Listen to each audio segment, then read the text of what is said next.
Тусам всем салам. Мы продолжаем серию подкастов, посвященных чувашской истории и чувашскому языку.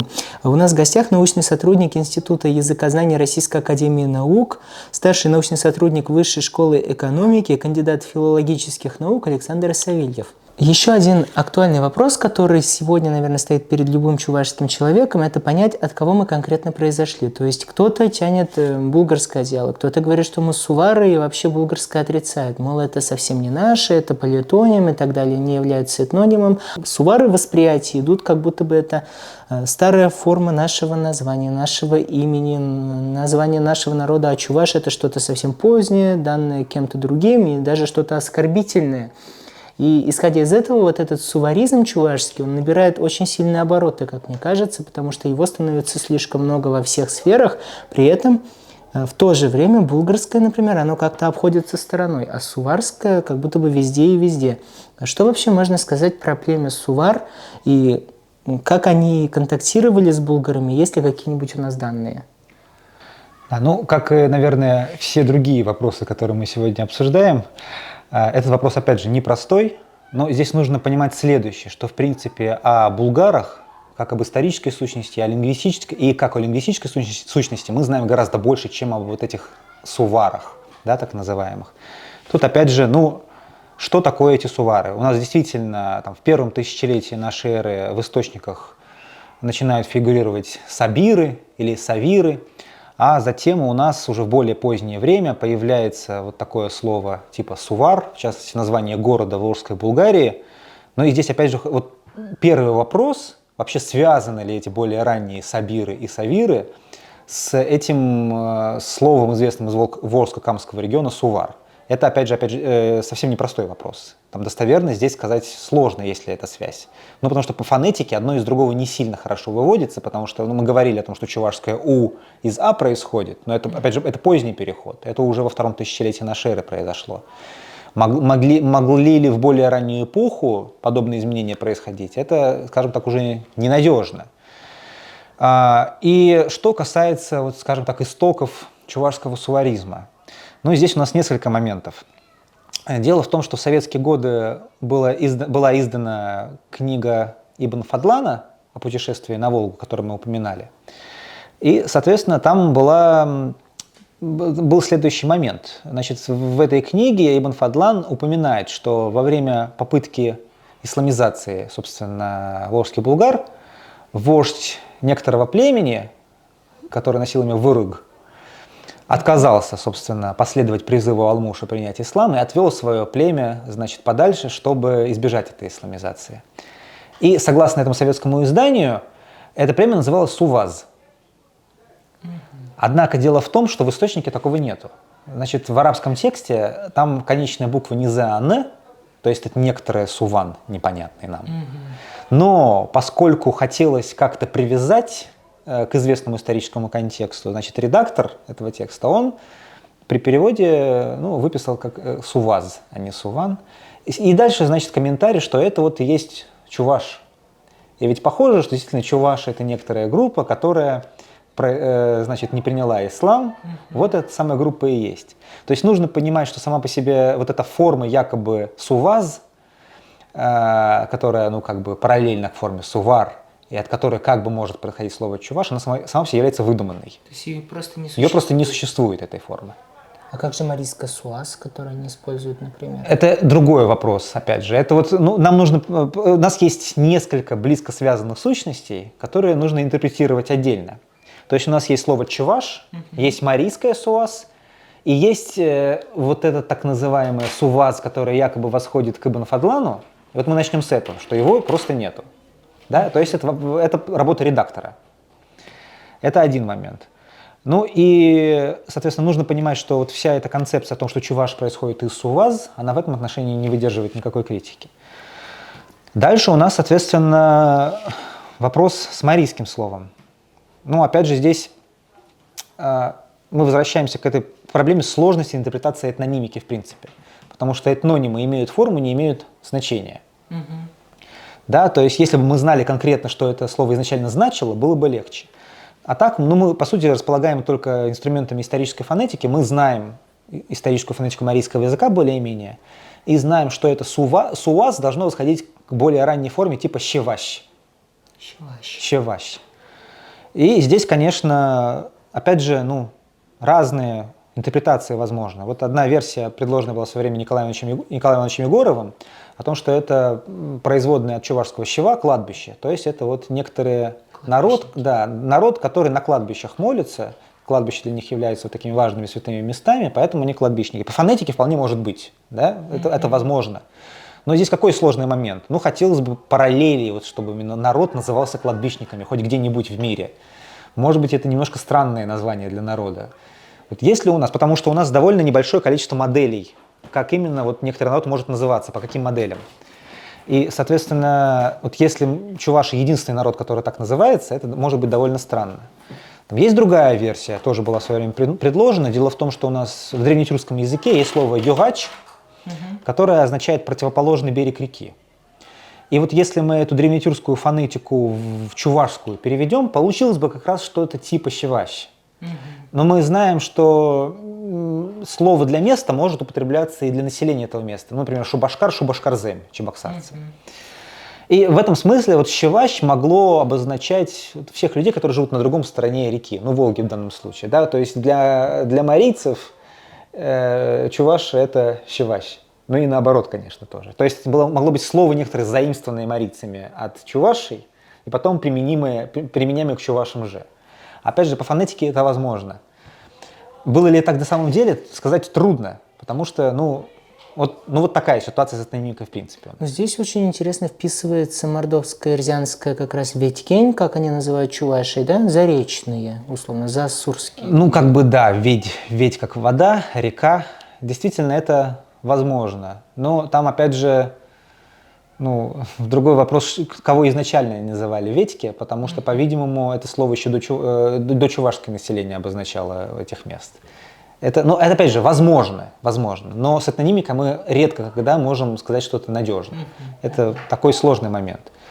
Хорошо, вот сувары, да, тут некоторые наши исследователи, именно чувашские, чуть ли не находят суваров при шумерах, и они тут из Передней Азии принесли земледельческую культуру, на Северном Кавказе сувары буквально там чуть ли не народ, который такой же, как и болгары, посильнее, возможно, даже, именуется так или иначе, савиры, да, фигурируют, потом это все переводят в сувары и так далее, и так далее.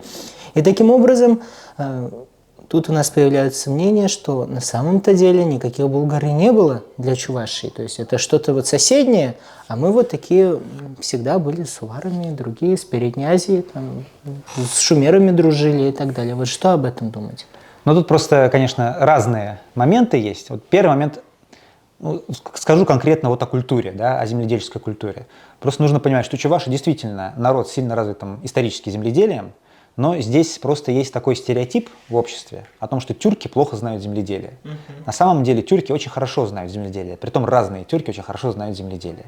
То есть с древних времен тюрки, конечно, они в относительно недавнее, скажем так, время, начиная с конца второго тысячелетия до нашей эры, у них основным способом производства хозяйствования было кочевое скотоводство, но земледелие на самом деле имеет еще более древние корни у тюрков, чем скотоводство. То есть изначально это земледельческая культура, потому что земледелие в принципе более ранний способ хозяйствования, чем скотоводство. И, скажем так, в тех местах, где там протюрки существовали, земледелие – это один из древних центров земледелия, просяного земледелия. Вот эта Восточная Азия – это один из древнейших центров просяного земледелия. И если мы посмотрим, допустим, в реконструированную лексику протюркского языка, там куча земледельческих терминов. Названия основных злаковых культур есть, названия сельскохозяйственных инструментов есть.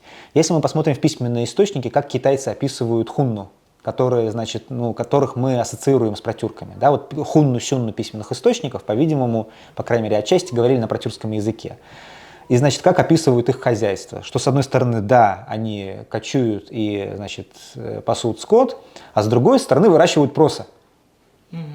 То есть, те же самые протюрки, по-видимому, они хорошо знали просяное земледелие. Соответственно, земледелие – это просто вот такой может быть, иногда вспомогательный способ ведения хозяйства, но тюрки его никогда не забывали, в том числе булгары никогда его не забывали. И опять же, вот если даже посмотреть на заимствование из волжско-булгарского, из древнечувашского, соседне-финно-угорские языки, там огромное количество земледельческой лексики. То есть они служили культуртрегерами, то есть они приносили новую культуру, в том числе, что касается земледелия. Это такой момент. То есть тут не нужно придумывать никакой специальный переднеазиатский путь, чтобы объяснить развитое земледелие у чувашей и их предков. Это первый момент. А другой момент еще есть, что в принципе у нас, мы живем в той части света, скажем так, в той части Евразии, которая довольно плохо освещена письменными источниками. По сравнению с Западной Европой, скажем, или Китаем, или Передней Азией, да?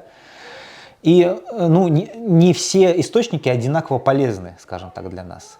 Вот когда мы говорим просто, если мы допустим такую ситуацию, когда мы решили сравнить булгарскую версию и суварскую версию, просто нужно понимать, просто опираясь на имена этих племен, мы в принципе мало что можем сказать. Если мы хотим какую-то этнокультурную преемственность выстроить, постараться, мы должны на что-то более существенное, вечное, да, опираться. И вот тогда встает следующий вопрос. У нас есть какие-нибудь сведения о суварском языке, например? Мне неизвестны никакие такого рода свидетельства. Мы ничего просто не знаем даже о том, на каком языке говорили эти люди.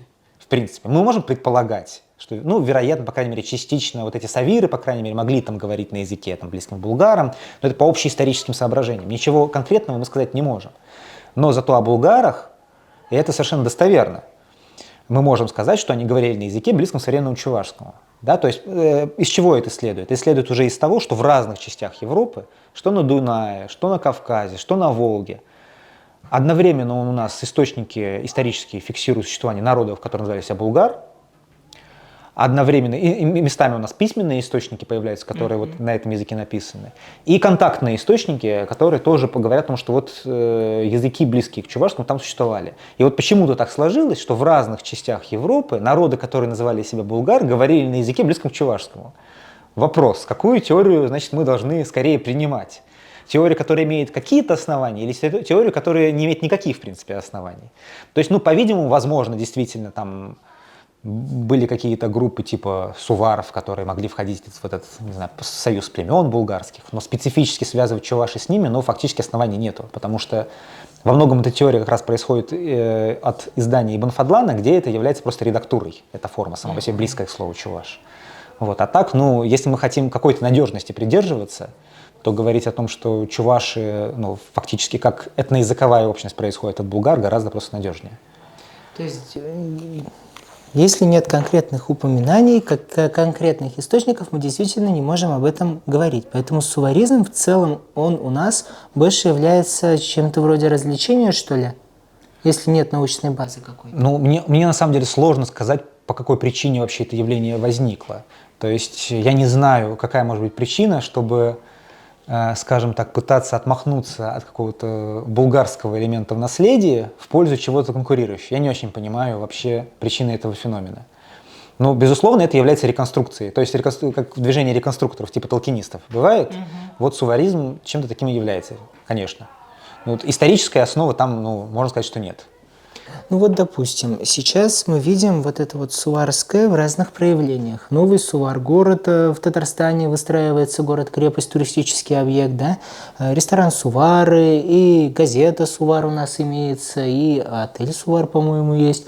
И куча таких моментов действительно появляется. А как это ненаучное явление проникло в столь высокие сферы? То есть, если это говорить про туристический объект в виде крепости, каким образом база, то есть теория, которая не имеет базы, могла прийти туда, где крутятся огромные миллионы? Я просто не могу этого понять, если нет научной базы. Возможно, причины таковы, что мы их просто не знаем, но не знаю, может быть, какие-то люди, полные энтузиазма, умеют находить общий язык с людьми, вокруг которых крутятся миллионы. Возможно, просто зачастую, скажем так, некоторые версии выглядят притягательными почему-то. Я не понимаю, почему. Я не понимаю, почему суваризм притягателен. Чем он притягателен? Возможно, не знаю, стоит найти искреннего сторонника суваризма и спросить его, чем, значит, эта версия настолько хороша. Хорошо, знаешь, я слышал такую версию, что у сувар, например, при Золотой Болгарии, при Хазарском каганате существовало свое некое суварское княжество. То есть вот слышал нечто подобное. Когда дело говорится о Татарстане, говорят, что Сувар чеканил свои монеты. А можем ли мы говорить, что на территории Волжской Болгарии при ее каких-то консолидационных процессах, которые происходили между тюрками и финно-угорскими народами, которые там проживают, булгарские племена могли как-то автономно существовать? Ну, безусловно, Волжская Болгария не была вот таким централизованным государством. Она была довольно, скажем так, ну, типа конфедерации, да, то есть там даже граничащие народы с Волжской Болгарией, типа предков марийцев, они были конфедератами Волжской Болгарии. И там было довольно много власти на местах, по-видимому. И действительно, ну, такие крупные города типа Сувара, они могли иметь довольно много власти в своих руках на местах. Это действительно могло быть так. И монету свою действительно чеканили, потому что... Какой-то феодализм? Ну, безусловно, это было феодальное государство.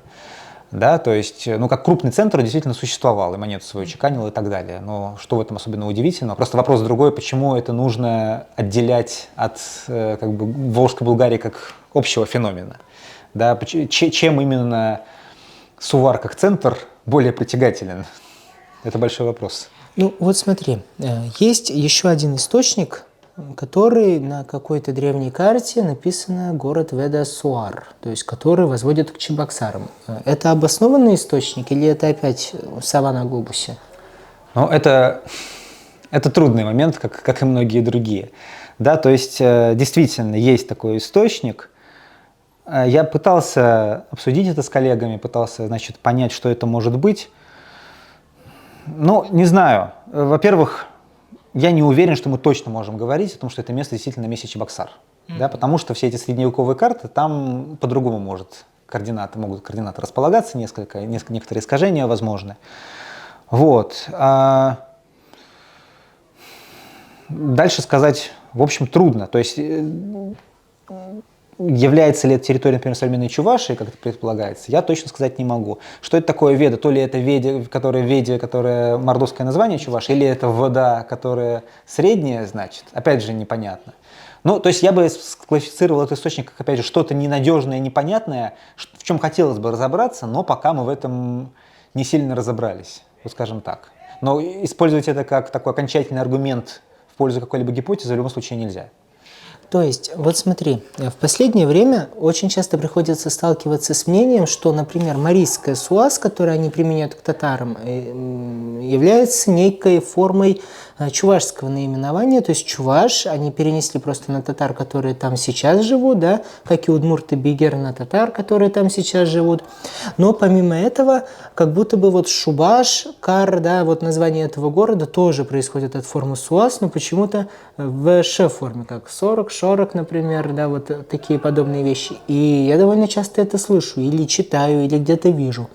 Вот здесь, получается, название Сувар и вот это вот марийская суаз, их просто искусственно переплели, и на самом деле нет какой-то точки пересечения естественной, научной для них. Ну, здесь, опять же, несколько сущностей. Вот прямо чуть ли не 4 сущности мы сейчас обсуждаем. Первое, вот это искусственно сконструированный вариант слова «сувар» – «суваз». Ага. Второе, марийское название Чувашии – «суваз», который из «чеваш». Ага. Третье, значит, слово «чуваш». Чуваш. А четвертое название Чебоксар – «шубашкар». Шубашкар. Вот. Значит, по поводу первого про слова из Ибн Фадлана мы уже сказали. Угу. Второй момент – связь между «чеваш» и «чеваш». Это, опять же, трудный момент. Но традиционно считается, что это все-таки связанные слова, да, потому что слишком уж похоже звучат. И значение получается одинаковое, название Чувашии.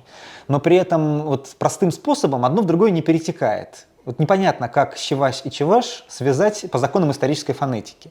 Поэтому я лично не исключаю, что на самом деле это исходно разные слова, которые ввиду похожего звучания могли вот начать применяться к одной и той же сущности, к чувашскому народу. Ну, про чеваш мы уже сказали, что это может быть кладбищники, может быть, значит, противоположный берег реки. Но вот по Николаю Ивановичу Егорову он в свое время предлагал, что и чуваш каким-то образом туда восходит, собственно, там, через обратные заимствования из кыпчакских. Но там, конечно, разные версии, опять же, есть уже конкретно, что касается чуваш. Да? То есть первое – это вот этот еваш или дживаш, который мирный, кроткий. И у нее, конечно, есть свои сторонники, которые, значит, исходят от того, что у нас в этой части Поволжья есть два народа рядом живущие, черемисы и чуваши. И, значит, согласно этой версии, черемис происходит от чер, которая чувашская щара, войско, то есть воинственный народ. А значит, если есть воинственный народ, значит, должен быть и мирный. И, ну, вот согласно этой версии, в разных частях, значит, у нас Евразии бывает такое разделение. Те, кто склонны поднимать восстание, например, да, и те, кто наоборот, живет спокойно. Ой, и как будто бы вписывается в концепцию о святых болгарах, да, которые в русских источниках. Например. Но тут возникает следующая проблема. Дело в том, что черемис и чуваш – это просто термины из разных периодов. Потому что черемис – это, значит, уже в конце первого тысячелетия мы встречаем это слово в хазарских источниках, собственно, да, как цирмас. То есть это, ну, в домонгольской… Чувашская чармас, да? Да, потому что это то же самое слово, безусловно. И это в булгарской фонетике, это булгарское по происхождению слова. И уже в домонгольской и Волжской Булгарии мы знаем это слово черемис задолго до монгольского нашествия. А слово чуваш, как мы знаем, позднее. Да, у нас нет никакого надежного упоминания этого слова там, до монгольское время. То есть как их можно сравнивать, не очень понятно. То есть, несмотря на то, что эти слова как будто бы логично друг другу подходят, но в одно историческое время они не возникали, и, соответственно, такого названия просто быть не может. Ну, в смысле, название-то есть, черемис, чуваш. Да, большой вопрос, можно ли их считать парными друг другу, как антонимы. Одной системы. Потому что, для этого нужно предполагать, что слово чуваш существовало как минимум, не знаю, в X века, а потом оно в течение 5 веков просто нигде ни разу не упоминается, что довольно сложно представить. Почему это вот черемис упоминают, а чуваш не упоминают? Это довольно сложно представить. Вот есть еще там другая этимология, например, что чуваш – это тюркское слово чавуш, которое значит, например, там в турецком сержант, в древнетюркских источниках распространенный титул, скажем так. Ну и, в принципе, могло это слово на чувашской почве превратиться в что-то типа чеваш. Это не самый вероятный вариант с точки зрения фонетики, но такое бывает. Вот. И перейти на обозначение народа. Это тоже чисто формально не исключено, но, опять же, достоверно здесь что-то сказать сложно, пожалуй. А совершенно отдельный вопрос, опять же, шубашкар. Но здесь все-таки, я думаю, это марийское по происхождению слово, которое значит шовакш-энгер, если по-древнемарийски говорить, которое значит шубакш, это в чувашском шубашка, вид катки, из марийского заимствованное. И, соответственно, шубакш-энгер, а энгер по-марийски это речка. Ну, то есть речка с долиной в форме катки или может быть, сама в форме катки. Это довольно распространенная модель в марийской гидронимике. То есть там такое бывает.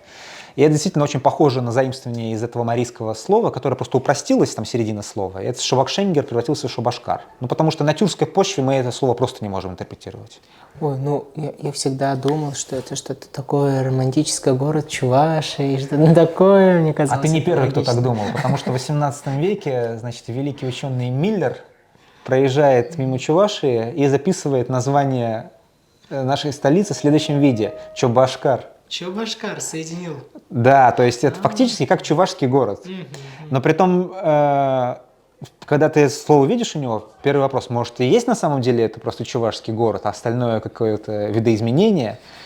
Но скорее все-таки это народная этимология у него была причем. То есть, потому что если это настоящее название, которое употреблялось тогда в 18 веке, то странно, что нигде вообще больше не упоминается, только у него. Ни раньше, ни в более ранних источниках, ни в более поздних. Это вот просто он услышал название Шубашкар и решил, это Чувашкар. Ага, ну да, очень логично.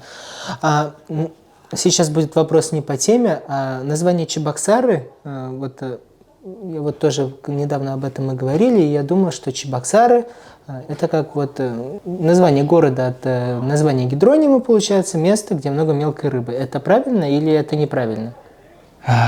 10-й или в 100-й расскажу, это трудный вопрос. Я сейчас как раз занимаюсь топонимикой Чувашии. Ага, все. Вот. И этот вопрос, конечно, мне не дает покоя. Но мы так можем рассуждать. Понятно, что вот в слове чабаксар, чабак очень похоже на мелкую рыбу, типа плотвы, да, вот такого рода. Щубах, да, щубах, чабак, собственно. Вот. Что такое сар? Вопрос. У нас есть этот суффикс сар, но в каких словах он употребляется? Хурунзар. А употребляется, например, не с деревьями. Как кажется, нет. Как будто да. Тогда уже сложно, да? Мы, получается, уже натягиваем сову на глобус, значит, с рыбами начинаем это. Вот. И я здесь уже, может быть, не до конца могу ручаться, но я посмотрел, в татарском этот суффикс тоже есть, и там вроде бы тоже с растениями тоже только этот зар употребляется. А на самом деле это суффикс иранского происхождения, по-видимому, из персидского заимствованный. И я посмотрел даже в персидскую грамматику, и там, значит, смотришь, и там тоже он употребляется вот в основном с растениями, и дальше пишет, ну, иногда и также с другими. Ну, то есть в персидском источнике иногда с другими употребляется, но сущностно, ну, вот в основном, с растениями. Кстати, в узбекском тоже есть этот. Да, там есть дорохдзор, дорохт дерево, дорохдзор лес. Опять же, вот с растениями. Ну, это, конечно, вот, ну, натянуто получается. Хотелось бы, конечно, считать, что это место, богатое чебаком. Ну, как будто читаемо, да? Как будто читаемо. Но ну, вот хотелось бы хоть один пример не с деревьями в Чувашском, чтобы система выстраивалась. Есть же Самахсар. Но это же неологизм. Ашмарину слово это было неизвестно, поэтому у него самахи-неги. А через 100 лет кто-нибудь решит написать статью и скажет, поскольку у нас есть слово «самахсар», это доказывает, что сар употребляется не только с деревьями. Следовательно, этимология чебоксар разрешена. Так наука это легко. Ну, между прочим, так и есть. И, как бы, я сейчас собираюсь писать статью про этимологию, собственно, про топонимику чуваши. Я там думаю даже сделать сноску о том, что слово «самахсар» не должно вводить в заблуждение, потому что это неологизм. Вот, ну, и тут еще другой момент есть, опять же. Дело в том, что у нас в Чувашии довольно много других топонимов на сар. То есть они встречаются, и хочется это рассматривать как систему. Вот. И в таком случае, возможно, это просто один из таких, ну, называемых топоформанты, да, то есть такие ключевые элементы топонимов, которые, по-видимому, поскольку на тюркской почве это плохо интерпретируется, ну, возможно, от марийского языка нам достались, поскольку, значит, до тюркизации Чувашии здесь жили марийцы, ну, вот в северной половине, скажем так. Вот. И, ну, не то чтобы у меня прям хорошая версия есть относительно того, что может это значить, но вот в марийском есть, например, слово, которое, ну, сейчас это там шер, по-марийски это было сер, ну, соответственно, по сингармонизму могло быть сер или сар на чувашской почве. И оно изначально значит вену, жилу и тому подобное, ну, как вот такое что-то. И дальше переносное значение типа русло реки, вот такое есть. Интересно. И вот, возможно, в эту сторону нужно думать, но так или иначе похоже, что сар это какой-то компонент марийских гидронимов изначально. И в таком случае, может быть, это какое-то гибридное слово, где чабак действительно мелкая рыба, а сар просто вот некоторый водоем проточный, речка, где много этой рыбы. Может быть так. Но здесь интересный опять же момент, что кажется, что чебоксар и шубашкар это одно слово, похоже звучат. Ну, некоторым может так казаться, по крайней мере. Потому что, ну, действительно, чебоксар, шубашкар. Но опять же, очень сложно их свести к единому прототипу. Вот по исторической фонетике непонятно, как одно могло перейти в другое. То есть, опять же, похоже, что изначально разные названия применялись к одному объекту, чисто, даже термин есть в лингвистике, называется паронимическая аттракция. Паронимическая значит, что похожие, но не родственные слова, а аттракция – это взаимное притяжение. Они начинают употребляться в одинаковых контекстах из-за своего сходства, притом не исконного сходства. Очень интересно это все. Но у нас сегодня главная тема – это сувары.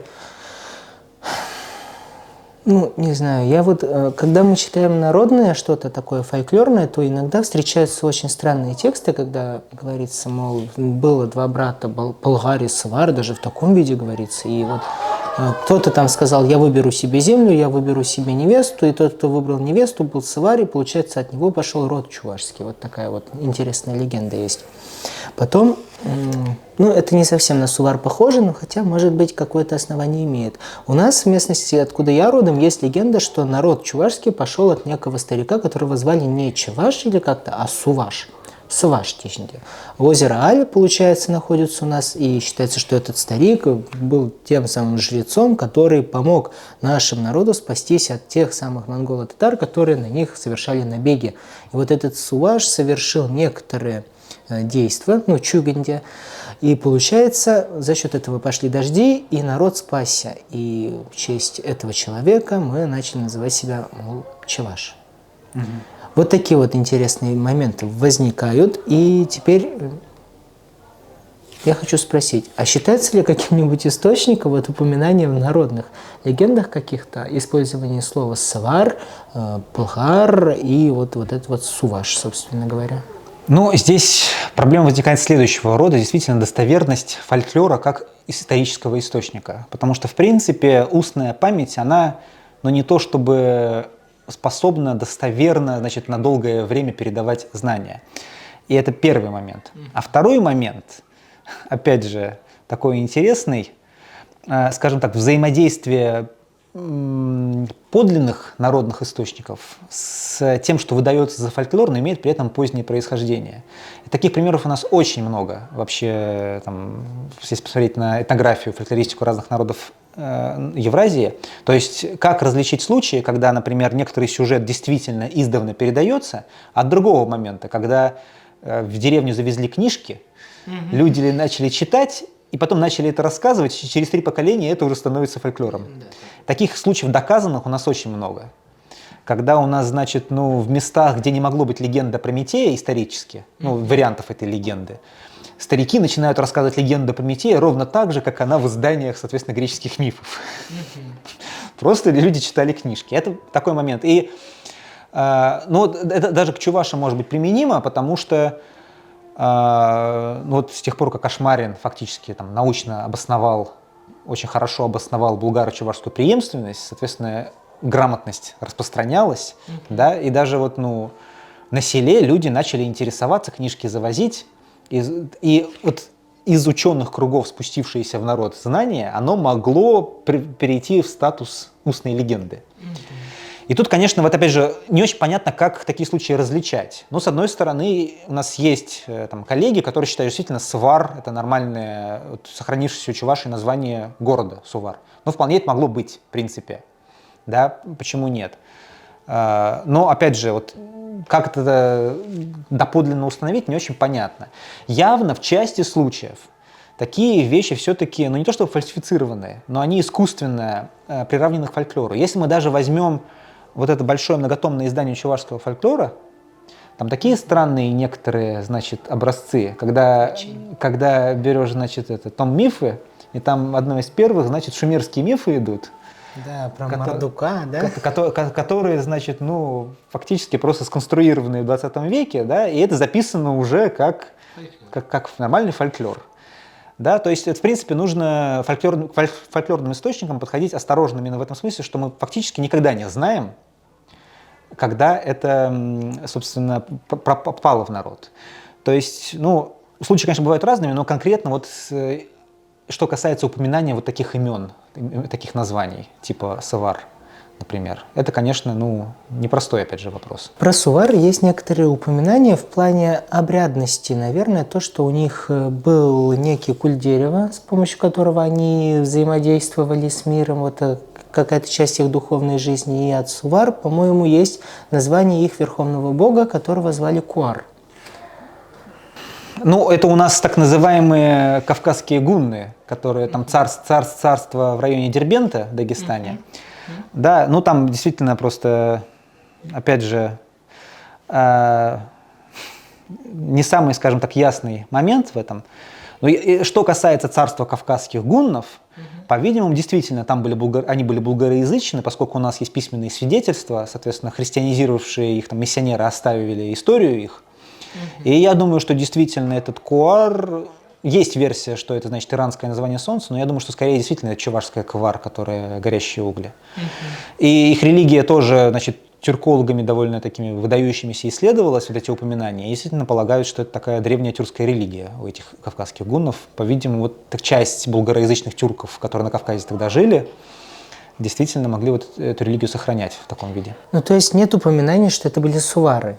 Если это, я просто не очень хорошо знаю именно тот регион в то время, не в деталях, скажем так, но если это и были, то это не могли быть сувары, это могли быть только сабиры в то время.